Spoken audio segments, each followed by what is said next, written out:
Hello and welcome to another podcast of the Rockland Roundtable. I'm Jenna Nazario, Director of Economic Development, Tourism, and Film. And I'm your other host, Beth Seflu, the county's Strategic Communications Director. And we are joined once again by John Lyon, the county's Chief of Staff. John, welcome back. Welcome. Thank you so much for having me. It's great to be here again on the Rockland Roundtable. Very exciting. I love getting out of the office and getting to chat with the two of you about whatever's going on. Yes, well, thank you. We really enjoyed the first time you were here, and it was a hot topic of affordable housing and the comprehensive plan and everything that's been going on here in the county. So we've gotten a lot of feedback on our community corner, which, should we explain what that is again?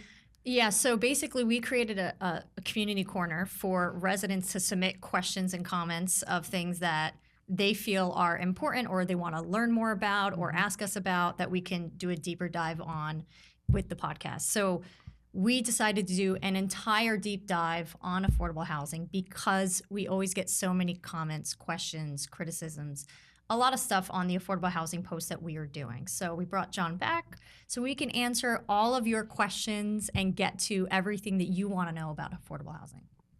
Are you ready?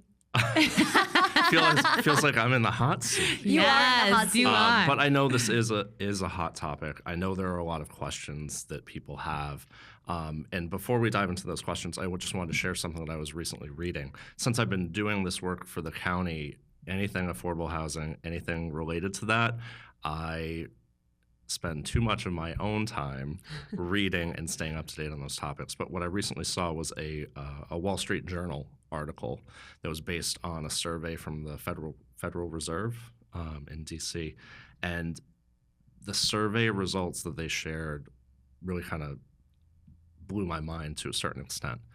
49% of people between the ages of 18 and 29, just starting out, starting their careers, starting their lives, still live at home with their parents. Wow. 49% of people ages 18 to 29 are still living at home with their parents or being supported by their family. That is a staggering number. Did they give any indication as to, I'm assuming it's because of housing prices, but did they give any information about that and or like a comparison, like what it maybe used to be when our parents were growing up? For sure. I mean, the highest that number's ever been based on recent results was in the around 33%. Oh, so range. it's huge. So this was a Big significant increase in these survey results, which the Federal Reserve does every year. And this has always been sort of the case for a lot of people, particularly in the early end of that range, 18 to 22. If you're going to college, if you're going to a technical school beyond high school, if you're seeking another degree, yeah, you're still living at home. You might be in college housing, whatever the case may be. So that's sort of to be expected. It's just this mid to late 20s range that is so different than it used to be, so different than 20 years ago when, I'll speak for myself, when I was graduating from high school and moving out here. I moved to Rockland 20 years ago, right when I graduated college, moved in with a couple roommates, and I could afford that. Now, it's really difficult to afford that. That starting rent, that studio apartment, that house share that you might have had, the costs have just gone up exponentially. So it's really difficult for people to make that jump, and to make that jump in a way that they don't end up saddled with additional debt, whether that be from college, whether that be from, just paying their bills month to month. It's a real struggle. I did hear recently, this was kind of like a passing news story that I heard, that Gen Z is living paycheck to paycheck right now. And it's, like you just said, the highest percentage of a generation that is starting out living paycheck to paycheck. And that is startling because, yes, obviously when we were entering into the workforce, we struggled. You have to figure out how to balance your finances and do all of that. But it didn't feel as arduous and strenuous as it is for this generation right now. And I think the affordability component really goes into that. And so it really then starts the argument, everybody wants more affordable housing, but they just don't want it where they live. And so here is, how do we combat that? How do we figure out the balance between the two? Absolutely. And that's really where I think a lot of these questions come in. Yeah, so the county launched an affordable housing campaign, which they've probably seen on our social media page. Keep Rockland home. Keep Rockland home, that's it. Yes. And anytime we've been posting those social media posts and stuff, we get so many comments on there. A lot of it negative, I'll be honest. And it just comes down to what you just mentioned. People don't want it here, and there's a lot of misconceptions about what it actually means, you know, and what comes with affordable housing. Well, it's funny because people are so concerned about, understandably, what goes on in their neighborhood, what goes on in their town, in their village, whatever, and the concerns about paying for something, some other benefit that someone else is getting. And the other number that struck me in this Wall Street Journal article was that in that same 18 to 29 age range, 47% of people in that age range were being supported partially by another family member. Yeah. Whether that was help with rental costs, help with their cell phone bill, help with car insurance, whatever it is. So even if your child is living at home, you're still probably supporting them some other way. Or if they're out on their own, supporting them some other way. I mean, I stayed on the family plan for my cell phone as long as I could, as long as my parents would tolerate paying for it. I'm no different than anyone else out there. Yeah, they had me on their car insurance for a while. But sooner or later, they came along and said, John, it's time to cut the cord. You're on your own. We're done paying for your cell phone. You keep going over on data. Get out of here. Data packages were different back then, though. They were. Okay, there was no unlimited package. I did that too. I got in a lot of trouble back in that day. But yes, but yeah, absolutely. There's a challenge for this generation to really plant their feet and find a way to build into something else if they want, like, you know, if they want to advance their careers or if they want to have a family, they want to get married and have a family. Where do they start if they can't even afford from the very beginning? Well, and especially now, everything is so expensive. Everything. Yes. So, you know, you just put that on top of the housing costs. How can you afford to even live? Yeah. You know. Yeah. So. Yeah. Well, I mean, it's something we're trying to fix, but yet we get a lot of pushback, as you just said. You get all the negative comments. And I think what the most surprising part of it is a lot of individuals who say that probably fall into that category where they could use affordable housing. Sure. Our ALICE, which is, you know, ALICE comes out every year. It's assisted. It's asset limited income constrained. Something. I think that covers it. But United Way comes out with it every year, and it is actually about a year behind in the data. But the percentage of people who are asset limited, who are just at that threshold of, you know, poverty, is getting bigger. And it's harder for everyone to live. Whether you own a house already, whether you have a stable job, it's becoming more difficult just to afford to be, just in general. Yeah. And now you're asking a new generation of employees to come in and be able to afford everything and live that American dream. But how, when even people who've been doing it for 30 plus years are struggling at the same time? So how can we, how can we bring in an affordability component that doesn't feel like it's changing the whole scope of what Rockland looks like? It's not destroying neighborhoods like everybody thinks it is. Yeah. It's not giving out financial benefits to certain people. And it's actually just going to help, because the more affordability you have, the more businesses come, the more your downtowns thrive and everything else. If you can afford your rent, you can also afford to shop and go to the local bakery and go to the local restaurant, go out to eat more often.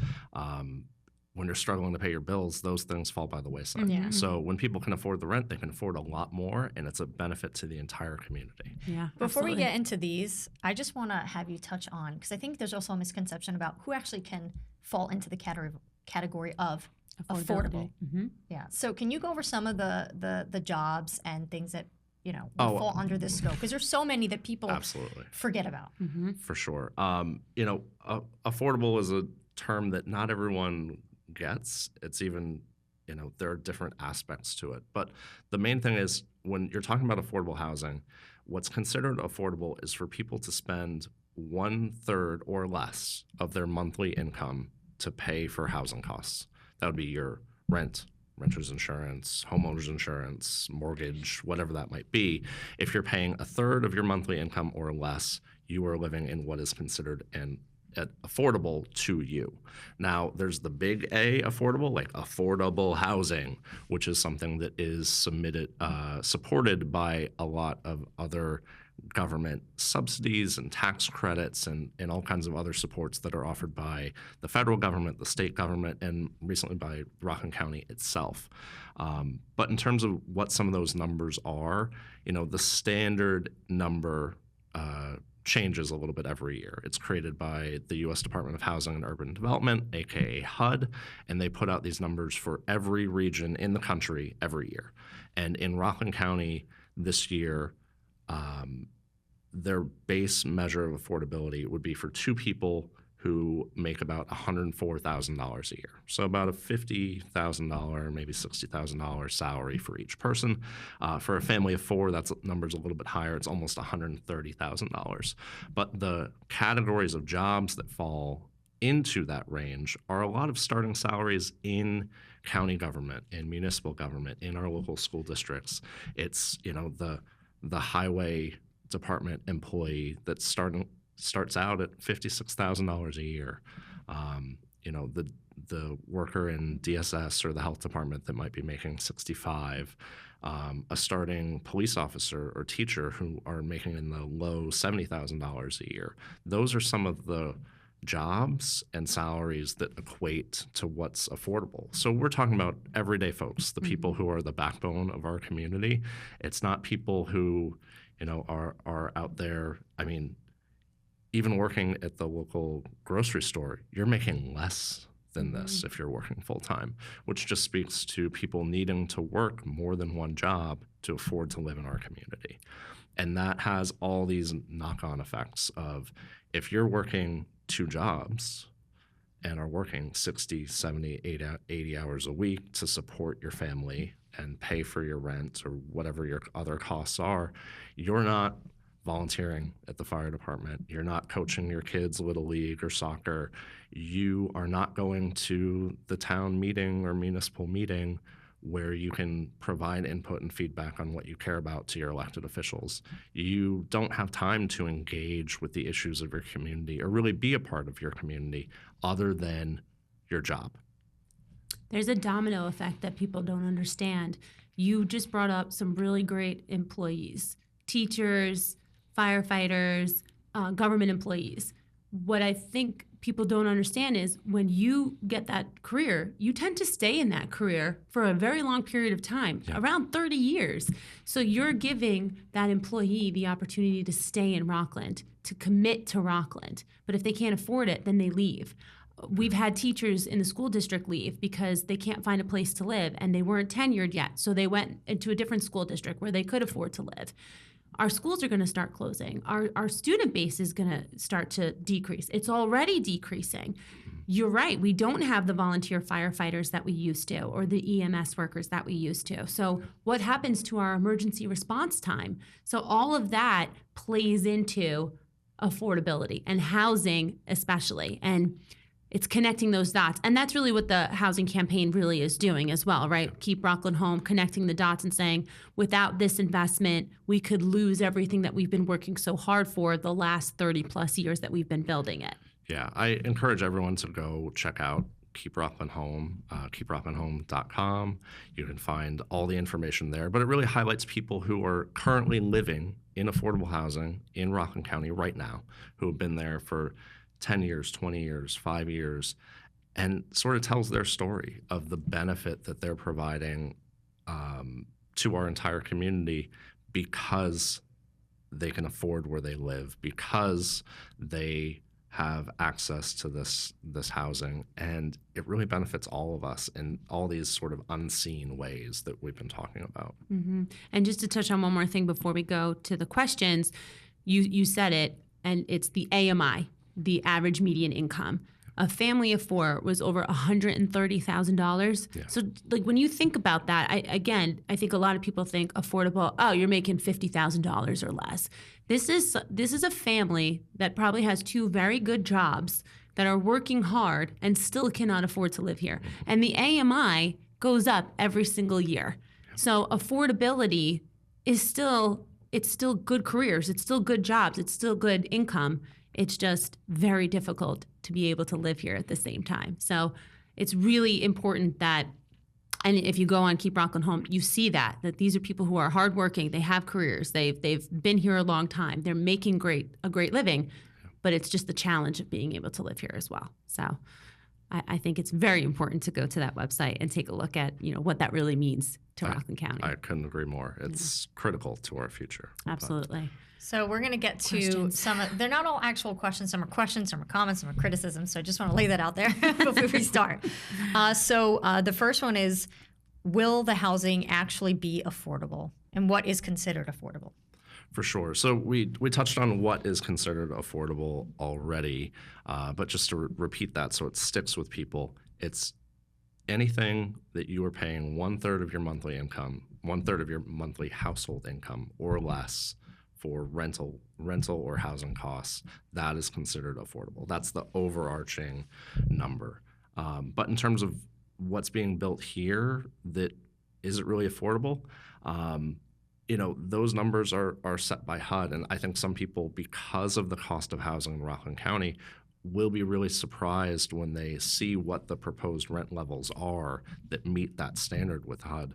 We're still talking rents in the mid 2000s, 2,400, 2,600. It really depends on the year, because all those numbers sort of change and shift every year when HUD sets their numbers. But will it really be affordable? Yes, it will be to that standard. Anything that the county is providing support for, we're going to be making sure that those metrics are met, that they are meeting the regulations set down by HUD and the numbers set down by HUD. We're going to be making sure that that's being done the correct way. But, the numbers in Rockland really speak to the need of this, because when we did our housing needs assessment a couple of years ago, 1/3 of homeowners spend more than 1/3 of their income on their housing costs. 50% of renters spend more than 1/3 of their income. That speaks to the challenges specifically in Rockland, which are in a lot of ways related to our population growth. We're updating our comprehensive plan, and since 2010, 2011, our population has grown, depending on whose numbers you use, between 8 and 10%. Yeah. Our housing stock has grown less than 5%. Mm-hmm. And that speaks to overcrowding. It speaks to costs going up just because the demand has gone up, and it supports it in the market. Mm-hmm. So there's a lot of challenges specific to Rockland, but will it be affordable? Yes, it will, but affordability and what people think that is compared to when they entered the housing market. My first studio apartment, I was paying $900 a month. Right. If you look for a studio apartment now, it's $2,000. Right, Yes. right. But again, going back to that average median income and basing it off of what people are actually making and how to limit the percentage of their income going towards their housing costs. So, okay. The next one, will any of it go to seniors in the community that have been paying unbelievable taxes throughout the years? So there are a couple of things being funded by Rockland directly through HALO, which is our Housing Action Loan Opportunity. We have put out 2 years ago $13.5 million in loans to support either the creation or preservation of affordable housing. And one of those loans went to an entity that purchased and promised to keep I believe it's an 80-unit senior housing development affordable in perpetuity, which means forever. They would maintain the affordability. So that was one of the larger things that we did with that first round of funding. We're about to issue a second round of funding, and I believe there's going to be another senior housing development that's preserved in that same way to make sure it stays affordable forever. But the county itself, we're in the process of redeveloping the Sane building in New City, that site. And a chunk of that is going to be housing for seniors. So we're looking for different ways to support that. We know it's a need. We know it's challenging for seniors, particularly those on a fixed income, to stay in Rockland with the, not just housing costs or property taxes going up. Granted, the county has either maintained or decreased property taxes for the last 4 or 5 years. So we're really committed to trying to make that a little bit easier, but we know it's challenging out there. The grocery bills keep going up whenever you go. So we're looking for ways to continue to support that as well. Yeah, and for anybody at home, we're saying, my taxes still go up. Those are the other tax Those are lines. school taxes. State, federal, school, not county taxes. Yes, exactly. So the next one is affordable housing equals low-income housing and results in crime going up. So I'll be very clear. There's no evidence or study that links affordable housing to increased crime. In fact, the opposite is really true. I was reading a recent study from California, I believe it was Orange County in California, that showed slight decreases in both violent and nonviolent crimes in a close vicinity to affordable housing. What affordable housing does is it creates really stability for the people living there. It means you're not worried about being evicted, you're not worrying about working multiple jobs, you can focus, it provides stability for kids who are in the school district, so it's less likely that they would get involved in negative activities or that type of thing. But it really just creates this long-term stability for families and has tons of beneficial effects. Higher graduation rates, more likely to go on to secondary education, to go to college, to get another degree. So it really has the exact opposite effect of what a lot of people worry about when they hear the word affordable. Yeah, it promotes civic pride because, again, you get a little slice of the pie, and that's exactly what people are looking for. And I didn't say pie. I know. We always bring it back to food. You know this. But it does. It gives people the opportunity they never thought that they could have in a community that is just like everybody else. And again, there's nothing that labels these buildings, this is affordable housing, do not enter. It blends into the aesthetic of the neighborhood, and it just gives them a chance, and they take pride in ownership of that. So absolutely, crime rates, in fact, do go down. So, and can we go back to the senior community? Because I know you and I have gone out and we've done some qualitative assessment of, what people are looking for. And seniors do want, senior communities, but they also want to live just in affordable housing complexes because they qualify if they qualify. And they want to kind of integrate themselves into multi-generational as well. So there's a little bit of both of that happening. So there are designated senior communities, but also too, seniors would also qualify if they're on a fixed income, if they're retired, and then they could just live in the kind of multi-generational affordable housing complexes that we have as well. For sure. They're not just put in their senior complexes. No. And that's one of the things I'm really excited about for the Sane building redevelopment, because that will be multi-generational. We're looking to have pretty much half the units be for seniors, half for any age. So you'll get that real mix there. And what everyone's looking for now is walkability. Getting out of your car, being able to walk to your grocery store, walk to your bank, walk to the restaurant, walk to the bowling alley, have things, or during the summer, walk to your local ice cream shop. That's right. That is a perfect segue to the next one, because this is a comment about it. The traffic this will cause, or that it's going to cause traffic. Traffic's already so bad. Schools will need to be built. Taxes are already too high. So can you speak more about that criticism, people being worried about more housing will equate to more traffic and more schools being needed? Sure. So there's a couple things in there. I'll start with the traffic. We know it's an issue throughout Rockland, driving around. We've seen a significant population increase, and our roads haven't meaningfully changed in a number of years.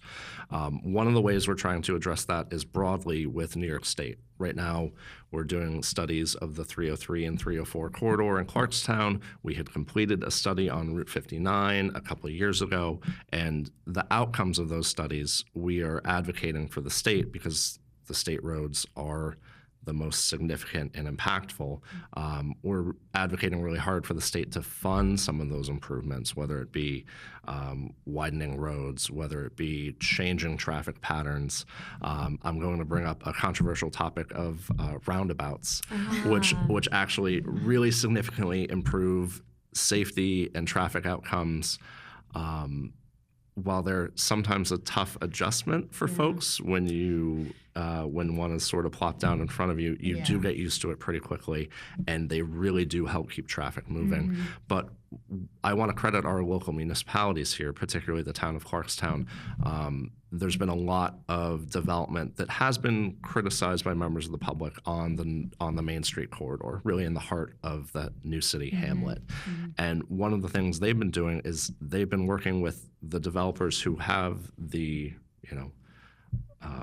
legal right to develop their properties, but they've been working closely with them to have those developers fund improvements to their traffic lights, to traffic signal synchronization, so that when you get a green light at the intersection of Main Street and New Hempstead Congers Road, the traffic signal up North Main Street will be green at the same time to help that traffic flow much more smoothly. And the things you can do with even just regular traffic signals now, if you attach a smart camera and use a little bit of AI within the system, they can identify when traffic's backing up and actively change the signal in that moment to address it.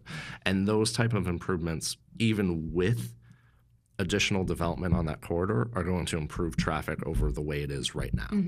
So just making those relatively small investments in terms of infrastructure investment, we're talking, hundreds of thousands of dollars, millions of dollars, not millions and millions or even higher numbers. They're relatively small improvements that make a real big difference. And Clarkstown's working on them now.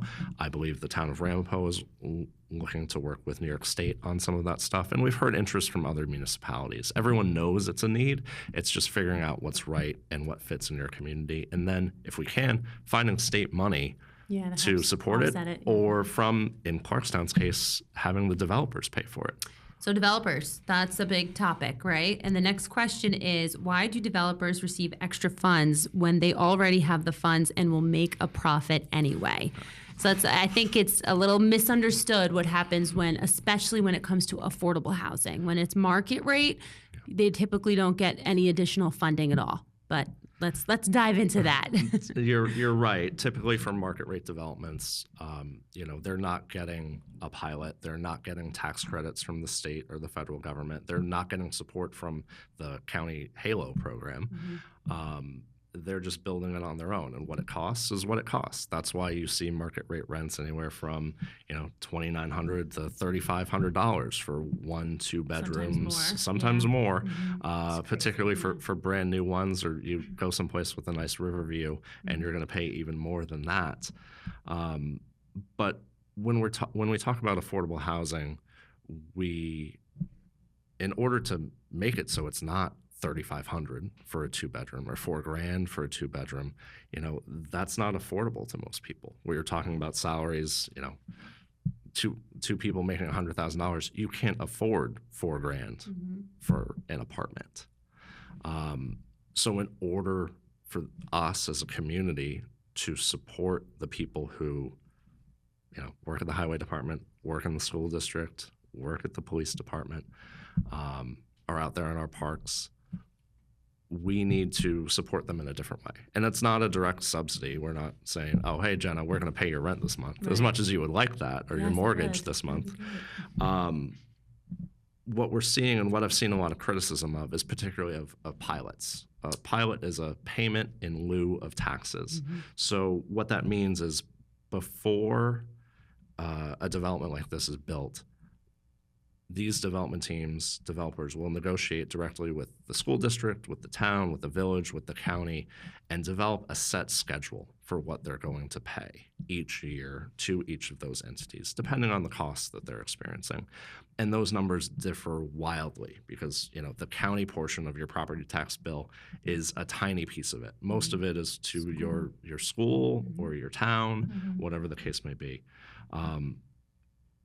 But one of the reasons pilots are so important is because they give developers certainty for what they're going to pay for 20, 30, 40, 50 years, depending on the length of the pilot. And that helps them because when you're building affordable housing, you need so many different layers of subsidy. You need federal income tax credits. You need state subsidy. The county has been able to provide low interest loans, which help close the gap between basically every subsidy or support that one of these developments is getting. It decreases the cost to the people who live there after it's built. So it just keeps chipping away at that.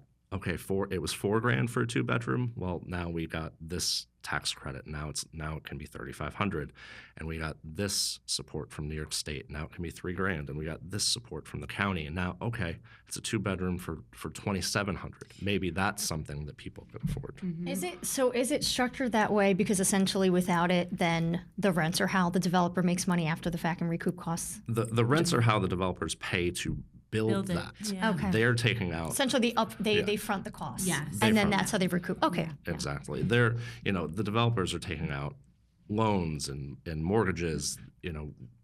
I've seen a lot of chatter about the Chair Factory project in the village of Havistraw, which is a significantly sized project. It's, I think, upwards of 400 units with a mix of affordability and market rate in there.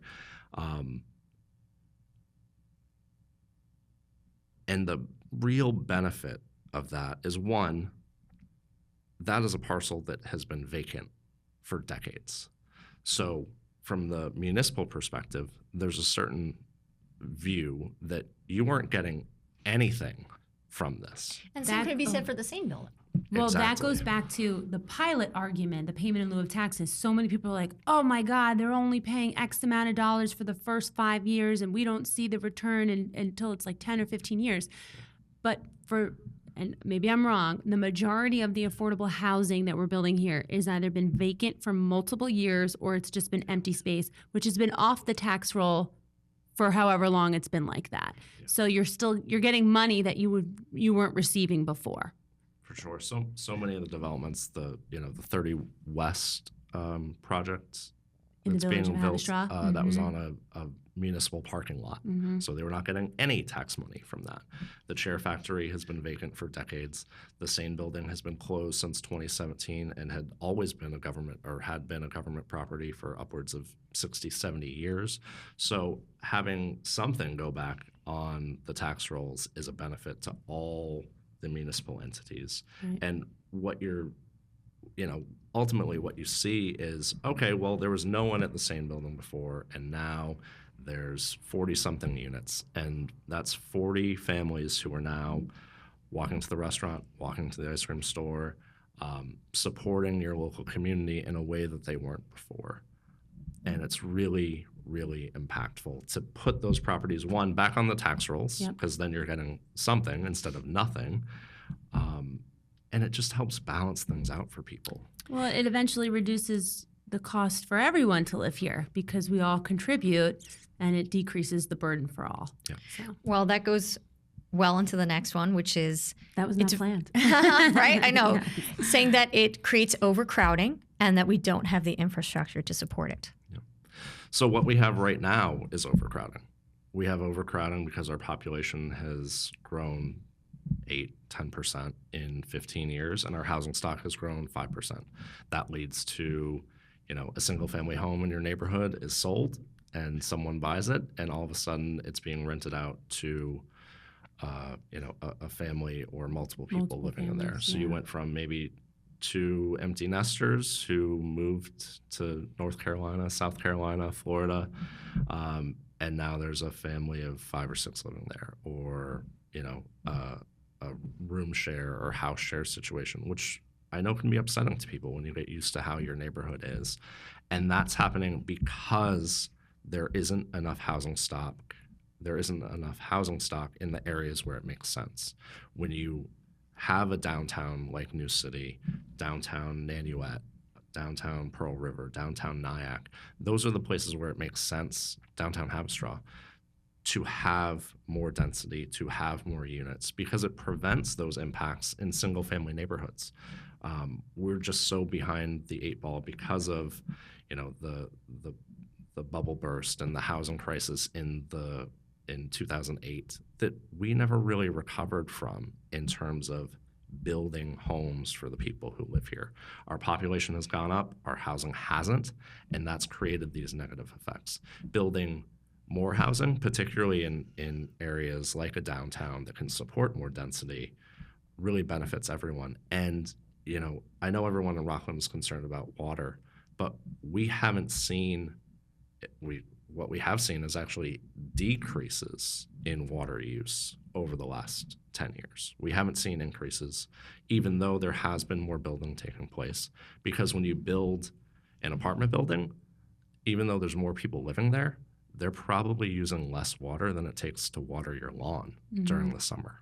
Want to do the last one? Oh, no, you can go for it. So the last one touches on schools and the impact that it has.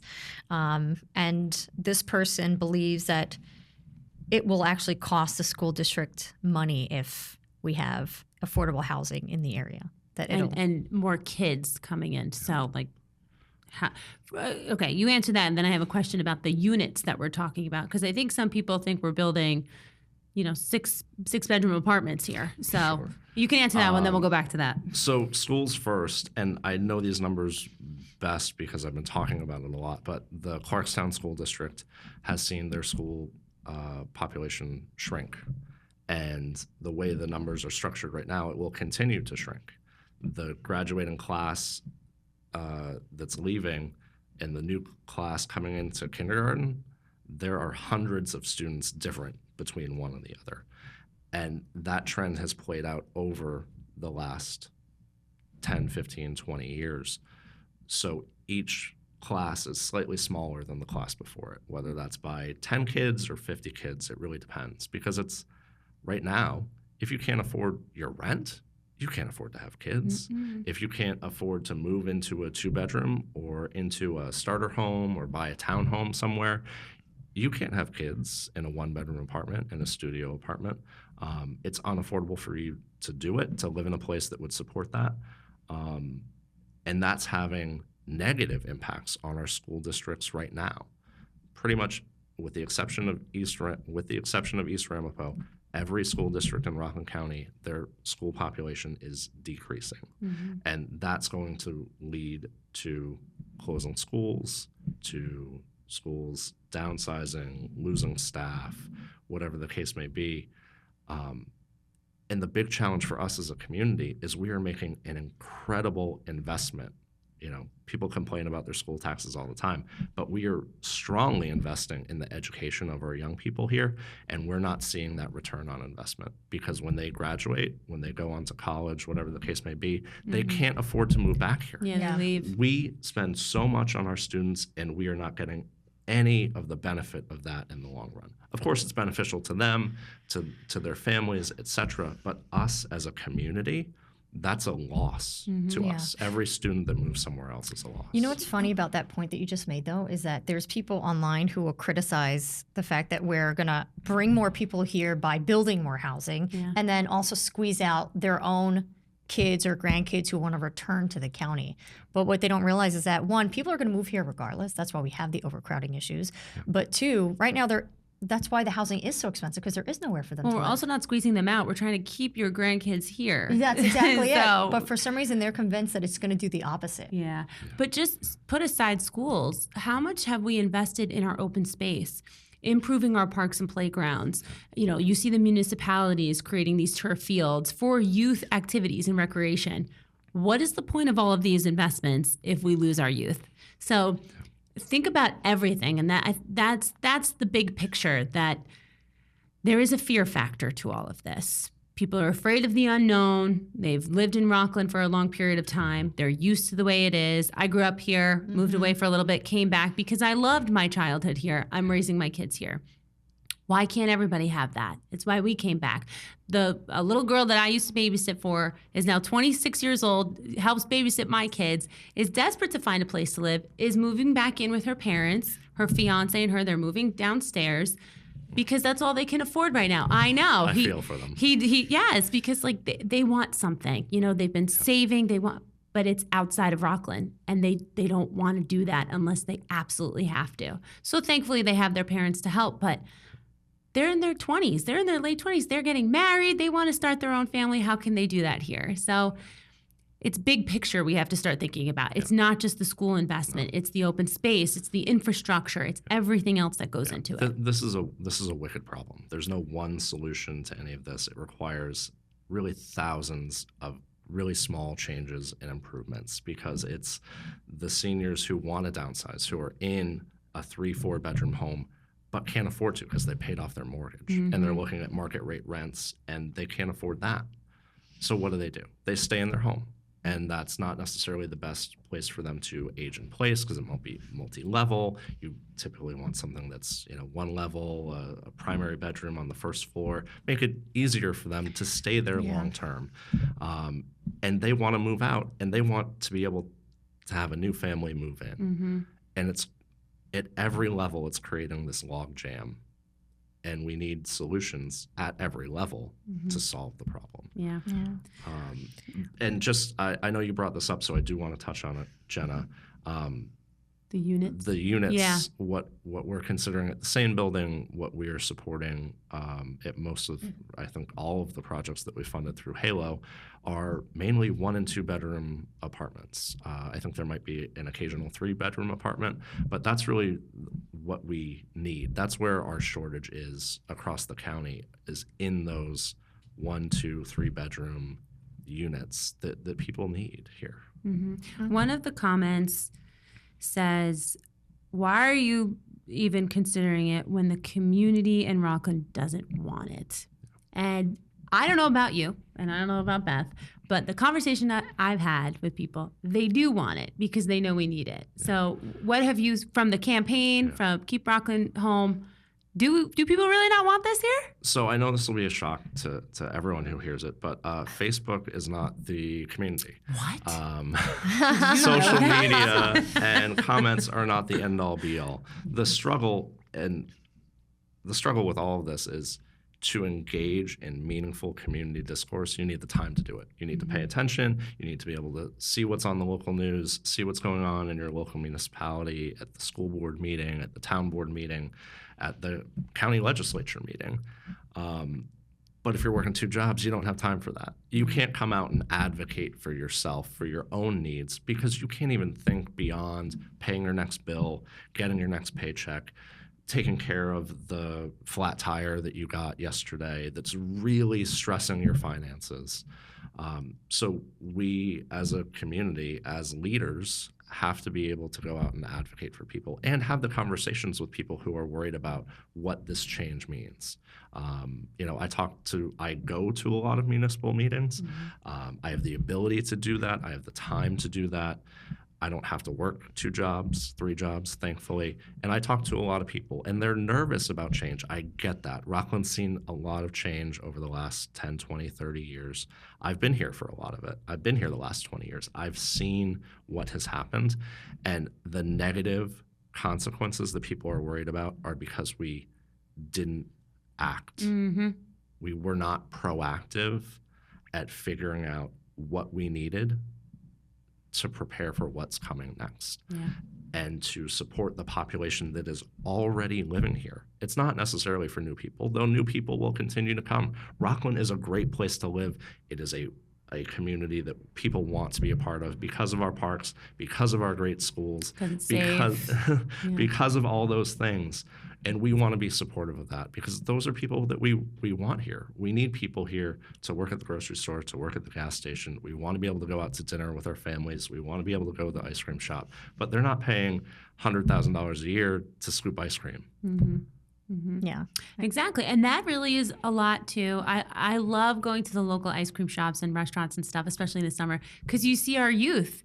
You see those kids, they're home from college, they're getting that job, and it's like, oh man, it's so nice to see just a range of ages here.